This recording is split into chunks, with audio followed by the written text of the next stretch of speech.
नमस्कार दोस्तों, the book society में आपका बहुत बहुत स्वागत है। जहां आज एक और किताब की श्रृंखला हम शुरू करने जा रहे हैं। किताब का जो कोड है वो है इग्नू BHIC 133। और जो किताब का नाम है वो है भारत का इतिहास सन 1206 से लेकर 1707 तक। जहां इस किताब में टोटल 18 चैप्टर हैं और 4 यूनिट में बटे हुए हैं। और इस किताब को पढ़ने के बाद आपको यह पता चलेगा कि दिल्ली सल्तनत की स्थापना कैसे हुई और आगे चलकर मुगल काल में औरंगजेब के शासनकाल तक की जितनी भी घटनाएं हैं उसका वर्णन बहुत ही बारीकी से इस किताब में किया गया है। तो ये किताब ना सिर्फ आपके इग्नू कोर्स से रिलेटेड है, बल्कि साथ ही साथ अगर आप किसी प्रतियोगी परीक्षाओं की तैयारी में लगे हुए हैं तो उससे रिलेटेड भी ये बहुत ज़्यादा महत्वपूर्ण किताब हो जाती है। तो चलिए शुरू करते हैं इस किताब की श्रृंखला को हम। और आज की क्लास में हम जो है चैप्टर नंबर 1 को डिस्कस करेंगे।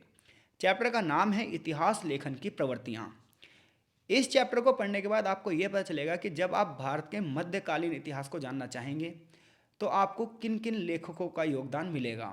यानी कि इस चैप्टर में आपको बहुत सारे लेखकों के नाम बताए जाएंगे, उनकी किताबों के नाम बताए जाएंगे और उन किताब में भारत का वर्णन किस प्रकार से किया गया है ये बताया जाएगा।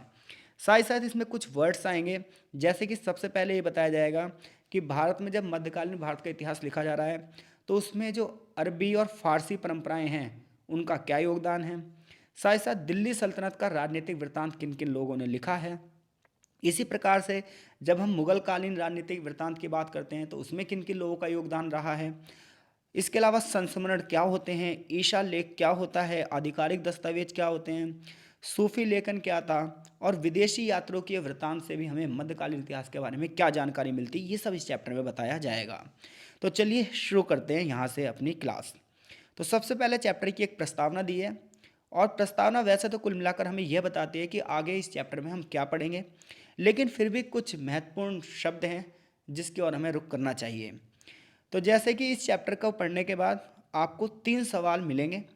सबसे पहली बात यह है कि मध्यकालीन इतिहासकारों की इतिहास की समझ हमें होनी चाहिए। इस बात को हमेशा ध्यान रखिएगा, जब भी आप इतिहास को पढ़ते हैं तो इतिहास की लाइन को बिल्कुल सटीक ना मानें, क्योंकि इतिहास में जिस इतिहासकार ने उस लेखन को लिखा है उसका नज़रिया क्या था, उसकी सोच क्या थी, ये चीज़ भी इतिहास को बहुत ज़्यादा प्रभावित करती है।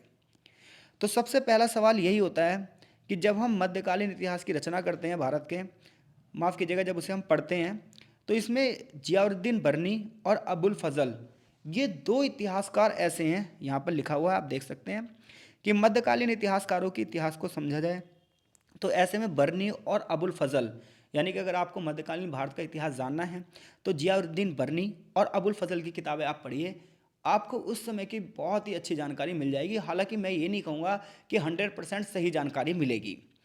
दूसरी बात यह है कि जब आप इतिहास पढ़ें तो ये प्रश्न अपने मन में जरूर उठाएं कि यह लिखा क्यों गया है, इसके लिखने के उद्देश्य क्या थे। क्योंकि कई बार कुछ लेखन ऐसे लिखे जाते हैं जो अपनी प्रसिद्धि की इच्छा के लिए लिखे जाते हैं कि हाँ भाई मैंने ये किताब लिख दी, अब मैं फेमस हो गया। कई बार किताब इसलिए लिखी जाती है अपने संरक्षकों को खुश करने के लिए, यानी कि जिस राजा के अंडर में हम कार्य कर रहे हैं उस राजा को खुश करने के लिए भी कई बार किताब लिखी जाती है। क्योंकि कोई इतिहासकार जो है कोई किताब लिख रहा है राजा के लिए तो उसमें वो राजा की कमियों को नहीं दिखाना चाहेगा, क्योंकि वो राजा से डर रहा है।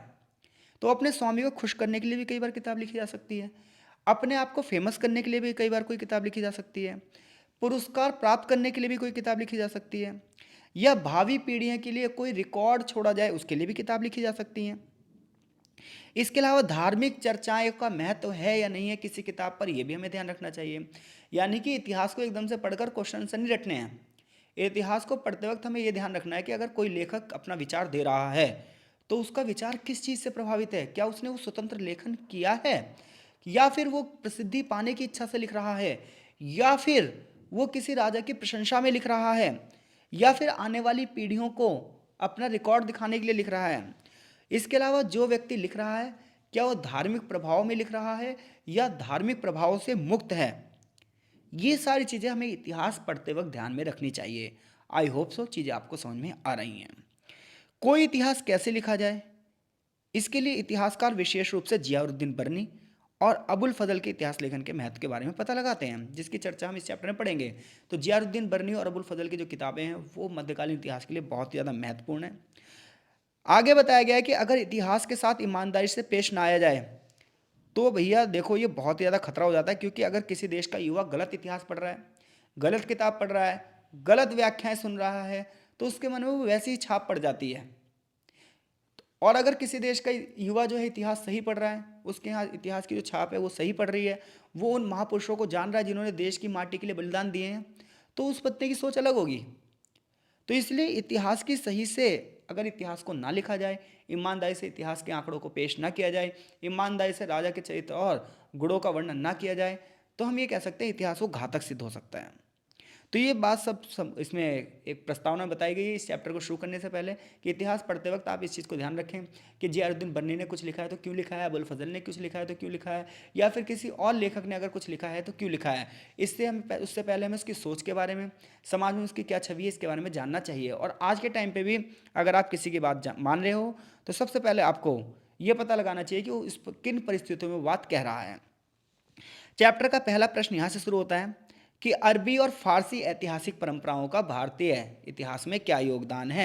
ये पेपर में क्वेश्चन इस टाइप से आता है।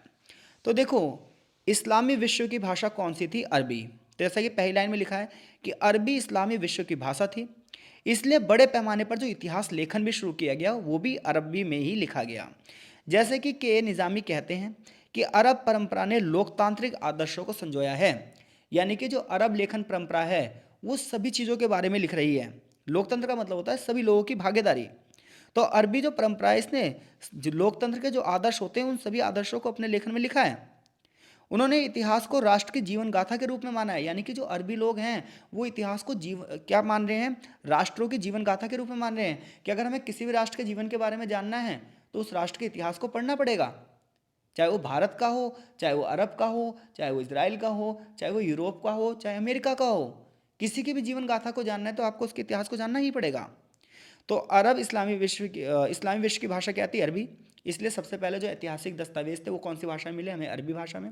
लेकिन अरबी इतिहास परंपरा की सबसे बड़ी विशेषता थी कि इसके लोकतांत्रिक आदर्श थे, क्योंकि इनका मानना था कि जो इतिहास है वो राष्ट्रों की जीवन गाथा है। इसलिए उन्होंने न सिर्फ राजाओं के बारे में बल्कि राजनीतिक घटनाओं के बारे में, शिविरों की कहानी और आम आदमी तक के बारे में उन्होंने अपने इतिहास में लिखा है। यानी कि अगर मैं बोलूँ इतिहास लेखन की अरबी परंपरा के बारे में बताओ, तो इस इतिहास लेखन की अरबी परंपरा जो है वो लोकतांत्रिक आदर्शों को संजोती है। इसीलिए ना सिर्फ वो राजाओं के बारे में बल्कि प्रशासनिक व्यवस्था के बारे में भी, आम जनता के बारे में भी, राजनीतिक घटनाओं के बारे में भी, साधारण सैनिकों के बारे में भी सबका वर्णन करते हैं। तो अरबी ऐतिहासिक परंपरा राजनीतिक और सैन्य घटनाओं के साथ साथ अगर हमें उस समय के सामाजिक इतिहास को जानना है, आर्थिक इतिहास को जानना है, सांस्कृतिक और धार्मिक जीवन तक को सम्मिलित करती है। तो इससे पता चलता है कि अरबी परंपरा किसी एक वर्ग तक सीमित नहीं है बल्कि ये सभी वर्गों को अपने में शामिल करती है। इससे पता चलता है ये लोकतांत्रिक है। तो अगर क्वेश्चन ये बने कि अरबी परंपरा किस प्रकार से लोकतांत्रिक थी, इस बात को सिद्ध कीजिए, तो आप आई होप सो कर देंगे कि अरबी जो लेखन परंपरा थी वो एक लोकतांत्रिक आदर्श थी जिसमें सभी लोगों को पूरी ईमानदारी के साथ पेश किया गया था, न सिर्फ राजाओं को बल्कि राजनीतिक घटनाओं को भी, सामाजिक आर्थिक इतिहास को भी, धार्मिक परंपराओं को भी, आम आदमी के जीवन यापन से रिलेटेड जो चीज़ें थी उन्हें भी बहुत अच्छे से संजोया गया था। तो अरबी इतिहास परंपरा को वास्तव में युग के इतिहास के रूप में संदर्भित किया जाता है कि उस समय के युग की पूरी जानकारी आपको मिल जाती है। तो वर्णनकर्ताओं की श्रृंखला को इस्नाद कहा जाता था। तो अरबी में अगर वर्णनकर्ताओं की जो श्रृंखला उसके लिए क्या वर्ड दिया गया था? इस्नाद। तो यह अरबी इतिहास लेखन की एक महत्वपूर्ण विशेषता थी कि जो वर्णन कर रहा है उसके बारे में भी बताया गया है। पवित्र कुरान को वो अपने मौलिक रूप से कलमबंद करने के लिए इकट्ठी की गई परंपराओं की आलोचनात्मक रूप से छानबीन करने की आवश्यकता थी। देखो, कभी भी कोई जो धार्मिक किताब कह रही है क्या वो वास्तव में सही है या वो उसमें और भी सत्य को हमें जानना है? अरबी परंपरा की एक महत्वपूर्ण विशेषता ये भी थी ताकि सबसे पवित्र सत्य तक पहुंचा जा सके। इस सत्यापन की आवश्यकता और सत्य ही एकमात्र सत्य है, इसकी गहरी इच्छा इस्नाद की परंपरा में विकसित हुई। यानी कि इस्नाद की जो परंपरा शुरू हुई, इस परंपरा में ये कहा गया कि मान लो कोई चीज़ पवित्र है लेकिन उसकी पवित्रता कहाँ तक सही है, उसमें कहाँ तक सत्य है, उसकी सत्य की गहराइयों तक जाने के लिए परंपरा शुरू हुई। आगे कहा गया है इस संदर्भ में एक व्यक्ति है जिनका नाम है अल बालादुरी। अल बालादुरी की एक किताब है फुतु उल बुल्दान। ऐसी बहुत सारी किताबों के नाम इस चैप्टर में आने वाले हैं तो घबराना नहीं है आपने। तो इस संदर्भ में ये मैंने हाईलाइट कर रखा है। इस संदर्भ में अल बालादुरी की एक किताब है जिसका नाम है फुतु उल बुल्दान। ये बहुत अच्छी किताब है। बालादुरी हर घटना का वर्णन वर्णनकर्ताओं की श्रृंखला से साथ कर रहे हैं। वर्णनकर्ता मतलब भाई जिससे रिलेटेड वो घटना घटी है उससे पूछकर उसकी बातों को, उसके वक्तव्य को रख रहे हैं, प्रत्येक विश्वसनीय स्रोत के रूप में बता रहे हैं। वहीं अल मसूदी की बात करें तो अल मसूदी एक और इतिहासकार रहे हैं। इन्होंने इतिहास के साथ साथ भूगोल को जोड़ने का भी एक नया आयाम शुरू किया है। अब इतिहास के साथ भूगोल को कैसे जोड़ेंगे, तो देखो इतिहास के साथ भूगोल जोड़ने का अर्थ यह है कि जैसे मान लो मैं भारत का इतिहास लिख रहा हूँ, तो भारत का इतिहास लिखते वक्त पहले भारत के भूगोल का वर्णन करूंगा कि इसके उत्तर में कश्मीर है, दक्षिण में इसके कन्याकुमारी है, तीनों तरफ से समुद्र से घिरा हुआ है, इसके उत्तर में हिमालय पर्वत की श्रेणियां हैं। तो ये मैंने यहाँ का भूगोल बताया। तो इतिहास के साथ भूगोल को जोड़ने का नया आयाम शुरू करा किसने, अल मसूदी ने। मसूदी स्वयं एक महान यात्री था, उसने भारत और श्रीलंका की भी यात्रा करी थी। उसने अपनी रचनाओं को लिखते हुए अपनी यात्राओं के अनुभव को ध्यान रखा था, भौगोलिक ज्ञान को उसमें जोड़ा था। क्योंकि भाई देखो मध्य एशिया किस प्रकार से भारत से जुड़ा हुआ है, भारत किस प्रकार से श्रीलंका से जुड़ा हुआ है, ये सब भौगोलिक परिस्थितियां ही तो हैं। अगर भारत यूरोप से पहले जुड़ा होता तो शायद भारत के बारे में यूरोपियंस को पहले ही पता चल जाता। लेकिन भारत और यूरोप जो है समुद्री रास्ते से जुड़े हुए हैं, तो किसी भी क्षेत्र का जो भौगोलिक विवरण है वो बहुत ज़्यादा महत्वपूर्ण हो जाता है। और ये बात किसने शुरू करी, अल मसूदी ने। 11वीं शताब्दी में अरबी इतिहास लेखन में एक नई चीज़ जुड़ गई कि अब भाई दरबार से जुड़े हुए अधिकारियों और विद्वानों ने अपने शासकों से संबंधित घटनाओं का इतिहास लिखना शुरू करा। यानी कि 11वीं सेंचुरी में अरबी इतिहास लेखन में एक नई चीज़ जुड़ी और वो था कि दरबार से जुड़े अधिकारी और विद्वान भी अपने शासकों से संबंधित घटनाओं का इतिहास लिख रहे हैं। यानी कि दरबार में कोई दरबारी है तो अपने राजा के बारे में लिख रहा है, अपनी डायरियाँ लिख रहा है, अपने संस्मरण लिख रहा है, जिससे हमें उस समय के इतिहास के बारे में पता चल रही है। इसने अरबी इतिहास लेखन के स्वरूप को बहुत बदल दिया। क्योंकि मान लो कोई व्यक्ति राजा के प्रति ईर्ष्या रखता है, राजा के प्रति गलत व्यवहार रखता है, तो वो अपने बारे में उस चीज़ में वो लिखेगा। तो राजा के बारे में जो पूर्वाग्रह है, ईर्ष्या है, पसंद नापसंद, इन चीज़ों को भी जोड़ना पड़ा। आम लोगों की बजाय जो अभिजात्य वर्ग था ये राजा के बारे में क्या सोच रहा है ये सब हमें पता चल रहा है। ऐसी एक व्यक्ति था अल मुसाबी और अल कुतुरबी। इनके लेखनों से भी हमें स्पष्ट रूप से चीज़ें पता चलती हैं कि धीरे धीरे शाही संरक्षण के साथ अरबी इतिहास का झुकाव अधिक से अधिक वंशवादी इतिहास की तरफ भी हो गया। तो ये सब अगर आ जाए अरबी इतिहास लेखन की परंपरा विशेषता बताओ, तो ये सब आपको बताना है। आगे हम फारसी इतिहास लेखन की बात करेंगे। तो जब आप फारसी इतिहास लेखन की बात करोगे तो फारसी इतिहास लेखन ने इतिहास के दायरे को थोड़ा सा संकुचित कर दिया। यानी कि अगर आप अरबी इतिहास लेखन की बात करोगे तो भाई अरबी इतिहास जो लेखन है ये तो बड़े पैमाने पर लोकतांत्रिक आदर्शों में है, ये सामाजिक, आर्थिक, राजनीतिक, आम जनता, धार्मिक जीवन सबके बारे में लिख रहा है। लेकिन जब आप फारसी इतिहास लेखन की बात करोगे तो ये क्या है, केवल और केवल शासक और उसके जो बड़े बड़े लोग हैं कुलीन, उनके आसपास ही केंद्रित रहेगा। ये समाज और धर्म के इतिहास के बारे में नहीं लिखेगा। तो फारसी इतिहास अरबी इतिहास लेखन से कैसे अलग है, तो फारसी जो परंपरा है इसमें क्या किया जाएगा, सामाजिक इतिहास और धार्मिक इतिहास की तुलना में राजनीतिक इतिहास और राजाओं के जीवन को ज़्यादा बढ़ावा दिया जाएगा। यानी कि राजा के बारे में ज़्यादा चीज़ें लिखी जाएंगी बजाय समाज के। इस प्रकार फारसी इतिहास वंशवादी इतिहास बन जाएगा, सिर्फ राजाओं का इतिहास बन जाएगा, अभिजात्य वर्ग का इतिहास बन जाएगा। फारसी इतिहासकारों ने ज़्यादातर अपनी रचना जो है वो अपने शासकों को समर्पित की है। अपनी जो किताबें लिखी हैं वो अपने राजाओं के नाम पर लिखी है। जैसे कि मिन्हास ए सिराज जुजानी ने अपनी एक किताब लिखी तबाकात नसरी। तो ये जो तबाकात नसरी किताब थी इसे नसरुद्दीन महमूद को उसने क्या करा, समर्पित किया। इसी प्रकार से जियाउद्दीन बर्नी ने अपनी किताब तारीख फिरोज शाही को फिरोज शाह तुगलक को समर्पित किया। आरिफ कुंधारी ने अपनी किताब तारीख ए अल्फी अकबर को, और इसी तरह मौतम खान ने अपनी किताब इकबाल नामा जहांगीरी जहांगीर को समर्पित करी। तो इन सभी लेखकों और उनकी किताबों से हमें यह पता चलता है कि फारसी इतिहास लेखन परंपरा में जो किताब लिखी जा रही थी वो राज दरबारों तक केंद्रित थी, राजाओं तक केंद्रित थी, और लिखने वाला व्यक्ति अपनी किताब को अपने राजा को समर्पित कर रहा था। तो इससे पता चलता है कि जो फारसी इतिहास परंपरा है ये इतनी सटीक नहीं है, जबकि अरबी जो परंपरा है वो थोड़ी सटीक है। उससे हमें साधारण जनता के दृष्टिकोण के बारे में ही पता चलता है। फारसी इतिहास जो अधिकांश है शिक्षित वर्ग, विद्वान और संतों पर चर्चा नहीं कर रहा है, मतलब कर भी रहा है तो हल्की फुल्की कर रहा है। इसलिए किताब लिखते हैं कि फारसी इतिहास में शिक्षित वर्ग, विद्वानों और संतों पर ज़्यादा चर्चा नहीं की है, चर्चा का अभाव पाया गया है। ज़्यादातर शासकों के बारे में ही चर्चा की गई है। जब आप मिन्हाज की बात करोगे, अभी मैंने बताया था आपको मिन्हाज की किताब के बारे में, कि मिनहाज सिराज की किताब थी तबाकात नासिरी, जो उसने नसीरुद्दीन महमूद को समर्पित की थी। तो उस जब हम मिनहाज की बात करते हैं तो उस समय महान चिश्ती और सोहरावर्दी संत जैसे मुहिद्दीन चिश्ती, बख्तियार काकी, हमुद्दीन नागौरी, ऐसे बड़े बड़े सूफी संत थे, लेकिन फिर भी उसने अपनी किताब में इनके बारे में नहीं लिखा।